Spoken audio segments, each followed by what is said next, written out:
Today I messed up by going out for a late night glizzy and woke up to my car missing. Happened last night. I had a craving for my fave food and decided to sneak out for a quick one.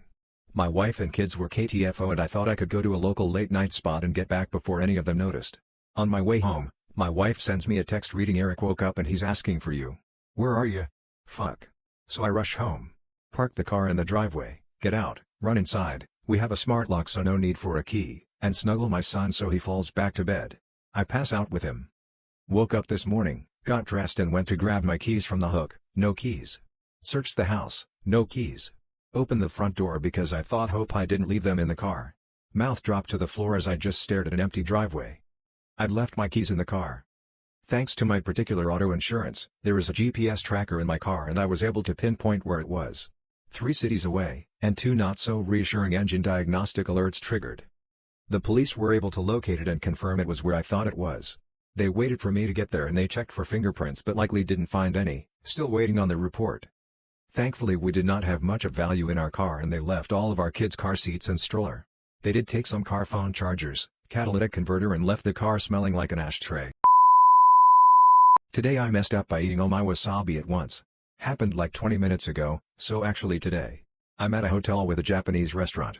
Of course, I just had to go there for dinner. And for the appetizer, is assorted sushi, with wasabi. Now, I consider myself something of a space connoisseur, and had the brilliant idea, to eat the entire clump of wasabi. I told myself it would be fine. My mom told me not to, and I did it anyway. Instantly, there was a strong smell, and a strong taste, and my throat closed up almost immediately after. It didn't even burn while it was in my mouth, it just overwhelmed my senses. I couldn't even breathe or talk. I was entirely certain I was about to die. I wasn't even scared, just resigned. Fortunately gulping down a full glass of water was enough to breathe normally again, and a bowl of soup to be able to talk normally. Though even now, my throat still hurts. Today I messed up by choosing the porno to watch with my ex, GF. I, 28M, was in a pretty toxic relationship for 4 years with my ex, 27F. We were at a point where our relationship was at an all-time low. We didn't have sex very often and, when we did, it didn't feel very passionate. She wanted to spice up her love life by watching some porn together. Great, I thought, sounds like fun. I was wrong. She said I should pick the video. I felt pretty uncomfortable with that because she got jealous really easily, and so I always was careful never to call anyone, even actresses, attractive in front of her. I told her she should pick but she insisted that I pick. She said I should pretend like she's not there and pick a video that I would watch if I was alone. I figured I should just go for it because the longer I deliberate, the less fun and impulsive it will feel. So I picked a video that I thought looked good and she immediately got jealous. We were living abroad in Asia at the time and I picked one with an Asian girl. She was like, so you're attracted to Asian women? Is that why you wanted to move here? Truth be told, I didn't really have any sort of preference for a particular race, I just picked based on what looked best. And since we were in Asia, there were a lot more choices for Asian videos on the homepage. I tried to explain to her that I didn't just think Asian women were attractive, but needless to say that didn't make things any better. We didn't end up having sex that night and our love life got even worse. Whenever we were out in public, she'd point at random women and be like, I bet you think she's hot, don't you? She became more insecure and jealous, all over a video I didn't even want to pick. Today I messed up by assuming I'd be mature enough to go to a nude beach with my brother and Sil. So my family wasn't and still isn't very prudish. We didn't hang around nude or anything weird like that, it's just nudity wasn't condemned as some crime against humanity.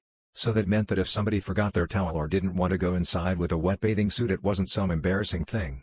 We're really all still like this, my brother and I are late 20s for reference, so this all isn't as strange as it sounds. Last week my brother called me up and told me he was headed Gunnison Beach, which is clothing optional, and they both wanted to know if I was up for a trip. I figured what the hell, and said sure, and so last Saturday we took the drive. Now keep in mind I've never done this before, neither had my brother, it was actually Sil's idea, but I figured with the way we both grew up I'd be fine. Well, wishful thinking I guess.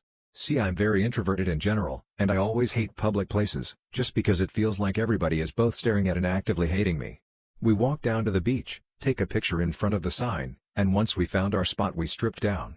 Now that I was close to freaking out had nothing to do with my brother and Sil, they're just family so I had no issues there, the issue was me. For one, I still had that I'm gonna get arrested anxiety that everyone apparently has their first time, on top of my social anxiety. I swore people were glaring at me, they thought I was weird for going with family, how would they know that dumbass? They thought I was ugly. They both saw I was freaked out and were worried, but I just brushed it off and tried to force myself through it. In the end I just covered up with a towel and cowered for a few hours. They did manage to get me to swim twice, which was awesome BTW, but I was clearly not having a good time. In the end Sil forgot to put sunblock on her feet and they were frying, so it was a good excuse to leave a bit early. The funniest part is that both of them absolutely loved it, and they talked.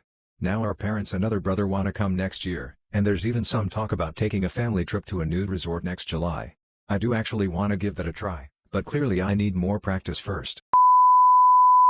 Today I messed up helping my dad set up his Tinder profile. My parents divorced at the beginning of the year. I, 28am, have been as supportive as possible to both my parents since the divorce, but lately I've come to regret not being less involved because I was not fully prepared for the fallout of suddenly having crazy single parents. Exhibit A, my dad. He recently asked me to help him set up an account on Tinder because one of his coworkers suggested online dating.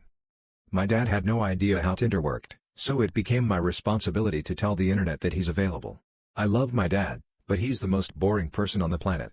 His Tinder bio was mundane. Most of the photos he had included my mom, aka the ex-wife, which was obviously not usable. The few solo photos he had made him look like the hillbilly gas station owner who worked in the middle of nowhere and encouraged lost teenagers to follow the route that is not on the map so they could get violently killed by cannibals. My dad decided not to use the hillbilly photos, so he made me drive him to random locations where he posed for photos that clearly looked staged. Dad at the beach. Dad at the gym. Dad at the park. You get the picture. I don't know how, but my dad managed to get more matches in a few weeks than I got since I joined Tinder 2 years ago. My mom somehow found out about my dad's Tinder profile and asked me to do the same thing for her. I didn't want to, but I had to, otherwise my mom might feel discriminated. My love life is practically non-existent, yet here I am helping my parents sleep with random people. Sigh.